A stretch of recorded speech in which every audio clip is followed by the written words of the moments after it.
Hello, my name is Richard Claywell, and this is Litigation Speaks.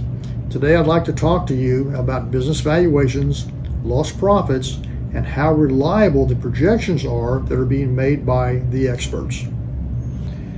When a valuation expert or a damage expert does a projection of the future revenues and or the future expenses, we need to make that projection as strong as we possibly can.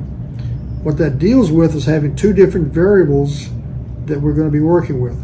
One of those may be the actual year of an event and the sales.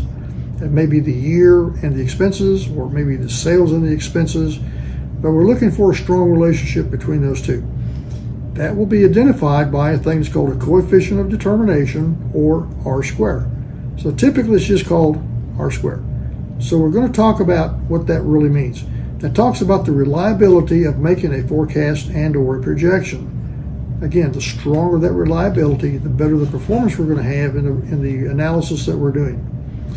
That number will range from 0 to absolutely no explanatory information is exposed, to 1, which means it's 100%, and it identifies everything between those two variables that we're talking about.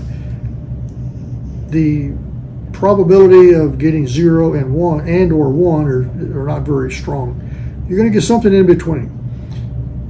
In the world that the experts live in, we're looking for reasonable certainty, and that really means more likely than not. More likely than not is a 50% ratio that we want to get from our R-square.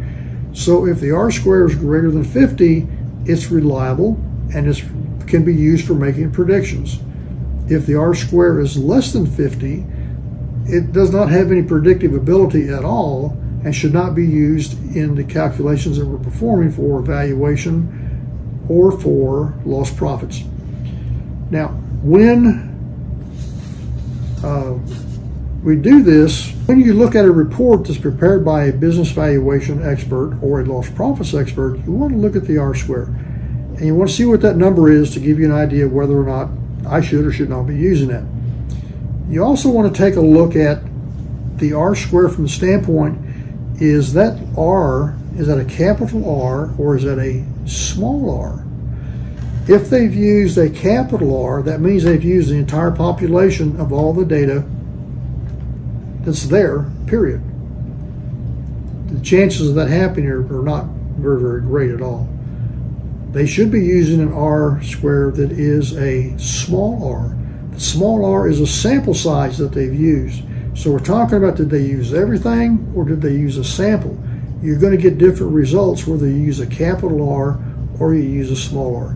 It's a fine point, but it's something the attorneys need to be aware of to make sure I understand. If I meant a sample and I'm telling you I used a population, then my analysis and my thought process is probably incorrect.